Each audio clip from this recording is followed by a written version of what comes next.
and welcome to Wednesday on this sunny morning in South Yorkshire.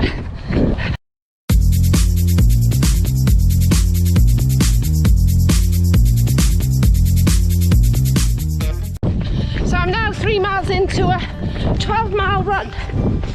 This is the first proper run I've had this week due to working hard last week, as you may have seen on last week's video. So I took an extra couple of days of just easy active recovery. As you can see, John is still on his bike. Sad face, but there is progress in the hamstring, and we go this afternoon for him to have a bit more treatment to help that healing along. So John's just going further up the trail and he will then set up the drone.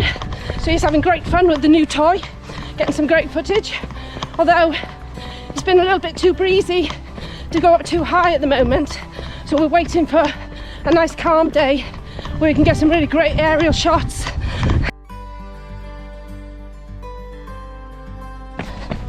So my run today, as I said, is 12 miles in the bank for that marathon. Now, my legs are taking longer to recover than they used to, which I guess is a sign of age, unfortunately.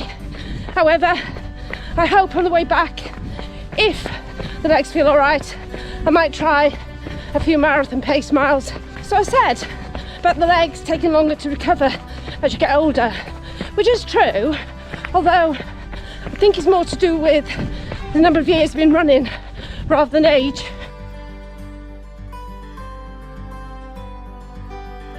I've seen some super times achieved by runners who have started running late in life, in their 40s, 50s, even into their 60s. So I guess if your legs are fresh or you come from a different sporting background, it's different.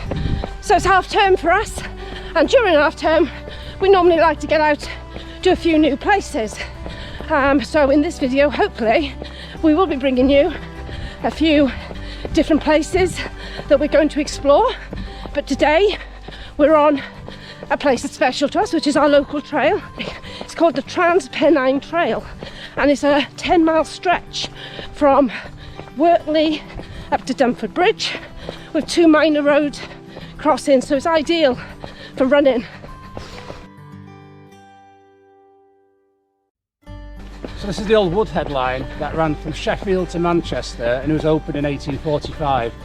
And several of the bridges that were built by the early Victorians are still there, solid as anything, rock of ages. One of those minor road crossings Bill mentions is a bridge that is now being condemned, that was erected in 2000 to mark the millennium and link up different bits of the trail where the original bridge was no longer there. So how ironic, something from 160, 170 years ago still in operation, but something from within living memory just flakes away. I think there's a lesson there.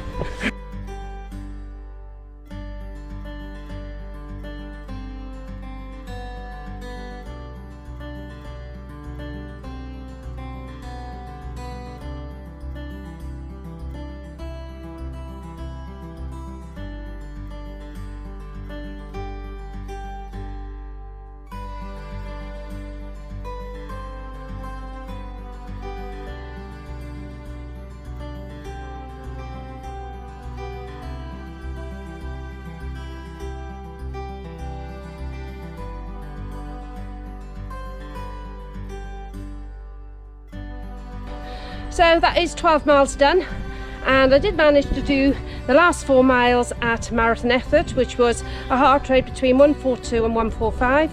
I can go up to 147, but I like to leave that heart rate to the end of the marathon. So on a little bit of an incline it did go up to 147, and I slowed down to allow it to come back down because the purpose isn't to push it up to the highest it can go. Yeah, so legs felt quite heavy, but I think that's really a product of last week where I worked quite hard. Hopefully I'll get some super compensation from that at some point. So this week it's that's probably going to be my only effort this week. The rest of it's just going to be miles in the bank and easy miles, really. I'm not sure what the park run's going to be like on Saturday. We might be doing that at a nice easy pace as well. We'll see how it goes. Yeah, so that rounds up today. And thank you to John for supporting me on his bike, as always. He's a rock. So good morning and welcome to Friday, and today we're not in our usual venue of Penistone, South Yorkshire. We are in fact in South Wales.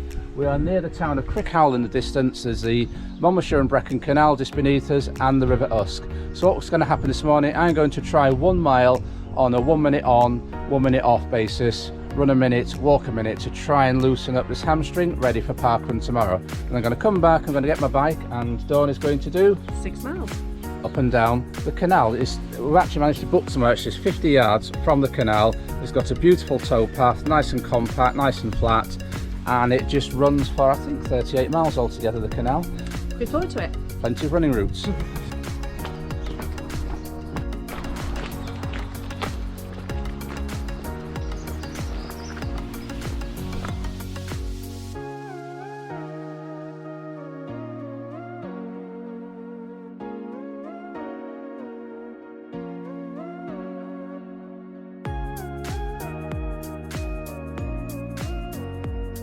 So by keeping the pace and effort level easy in my run in these beautiful surroundings, I was able to complete a mile without stopping and without any mishaps.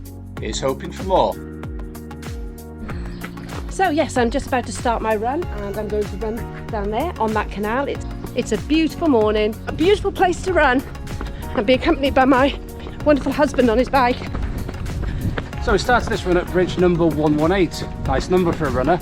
So if Dawn is going to run 3 miles out and 3 miles back, I wonder what number bridge we'll get to at the furthest point. Let's have a guess. I think you will get to bridge number 134. What do you think? Ooh. How do you work it out? By using maths and numbers and that. I'm out.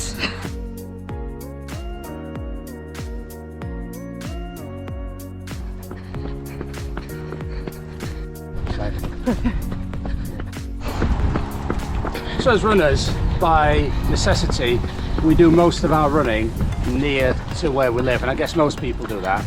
And you know, you can love where you live, you know, your local park run, your local running routes, but there are times, you know, that Monday night run where you think, where shall I go tonight? I know the place I've been for the last 48 Monday nights. So one thing we like to do is to travel around the country, and we have particular favourite running routes in Norfolk, Dorset, in Essex, and here in South Wales. So we have a nice bench which has a map of the canal ending at the Brecon Basin there, and starting all the way down here near Cumbran, 5 locks. Running in beautiful places really lifts the spirits. As I ran along the canal, I thought of the childhood that I had, which was not so far away in the town of Abergavenny. It's beautiful, the surroundings, the hills, it just makes everything feel perfect. My pace was quite slow, but I wasn't bothered about that. It was just being at one with yourself. Running isn't always about times. Sometimes you just need to get out and feel the fresh air.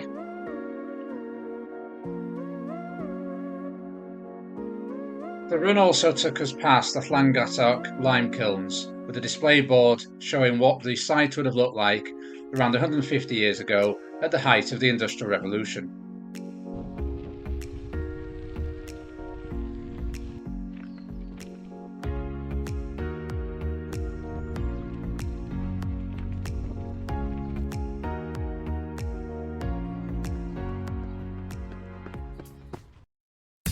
Saturday saw us taking a new parkrun in South Wales. It's called Penalta Parkrun.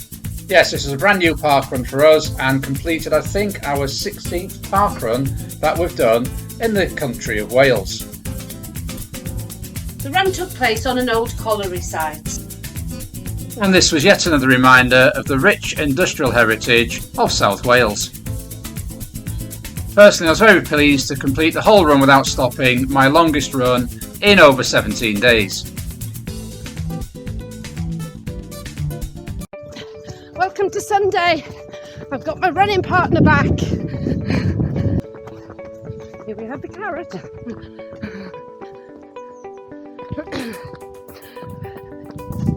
Just over 3 miles in, and each of those miles has been 10 minutes.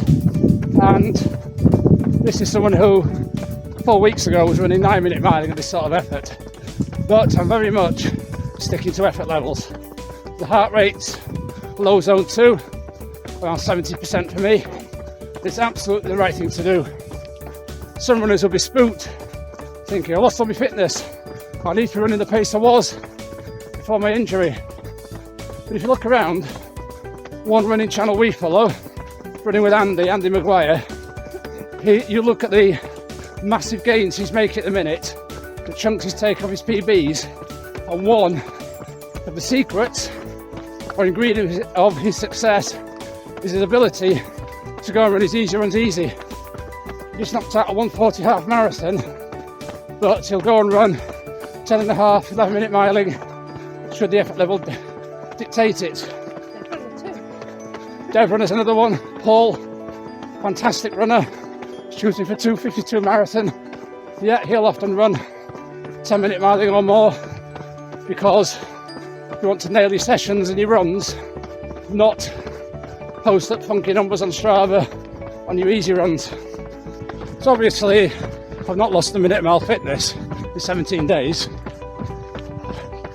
I think what happens is the legs become slightly deconditioned from running. I have done some cycling, kept up the strength work, but it just takes, I think, well, who knows, a few days, a few weeks for them to recondition themselves back to where they were pre-injury. So yes, when your partner is injured, you do have to manage their emotions because you have to be really sensitive to the fact they can't run. Now, John and I have run together for 16 years and we're really good at supporting each other through injuries. There was a period where I had a few years where I couldn't run very much, Achilles tendinopathy and plantar fasciitis, and so I'd go along to races with him. I'd be his bag carrier, but it's great that we have the ability to help each other through both the good and the bad. So yes, it's just unfortunate he's going through a period where he's picking up injuries quite quickly. He had a wonderful 10-year stretch where he was as solid as a rock.